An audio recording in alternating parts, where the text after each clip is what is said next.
nagbibigay ng kaalaman kung ano ang mabuti at masama. Yan po mga kaibigan. So kaya nga itong puno na ito ay pinagbawal na kainin. Dahil pag kinain ito ay magkakaroon na sila ng kaalaman tungkol sa mabuti at masama. Ngayon, ano po yun mga kaibigan, itong mabuti at masama? Siyempre isipin natin, ginawa ng Diyos si Adan at saka si Eva. Nung una ay hindi nila alam na sila ay hubad. Sila ay inosente. So sila ay hubad na parang musmos na walang alam, no? Hindi pa nila kasi alam dahil hindi pa sila nakakain dito tungkol sa puno na magbibigay ng kaalaman kung ano ang mabuti at masama. So, ngayon, ito yun. So wala pa dito ang istorya kung paano sila nagkaroon ng kaalaman tungkol sa mabuti at masama.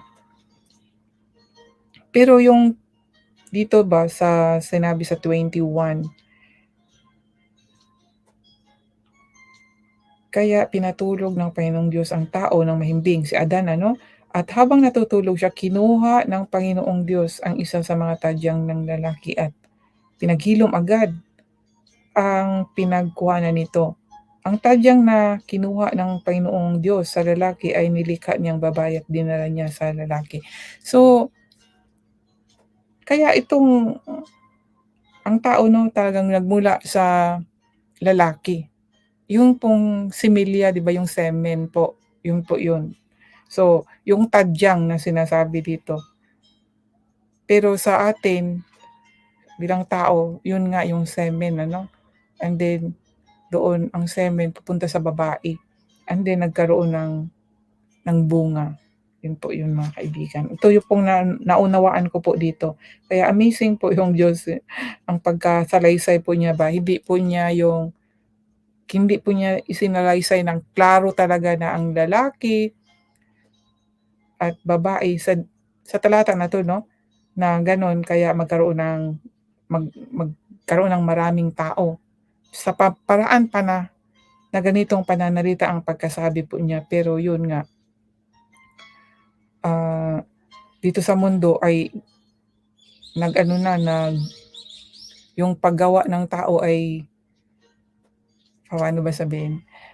Yun na nga, yung sa atin na experience natin ay iba, pero ang pagkasalita dito ay amazing ang pagkasalita dahil sabi ng Diyos, pinatulog niya ang lalaki at pinatulog ng Panginoong Diyos ang isa sa mga pinatulog ng Panginoong Diyos ang tao ng mahimbing, at habang natulog siya, kinuha ng Panginoong Diyos ang isa sa mga tadyang ng lalaki, di ba? Dito ang pagkasabi dito ay tadyang ng lalaki, pero in our life, sa totoong buhay natin, hindi sa tadyang ng lalaki kundi pero mula pa rin sa lalaki, di ba? Kasi kung walang lalaki, ang babae hindi magbuntis, di ba? Kaya amazing nga eh. At then sinabi dito, siguro alam niyo na kung ano yung ibig sabihin ko, no? And then sinabi dito na balik po ako doon sa tungkol po sa punong kahoy, na sinabi dito ng Panginoon, makakain ka ng kahit anong bunga ng punong kahoy sa halaman, maliban lang sa bunga ng punong kahoy na magbibigay ng kaalaman kung ano ang mabuti at masama. Sapagkat sa oras na kainin mo ito, tiyak na mamamatay ka.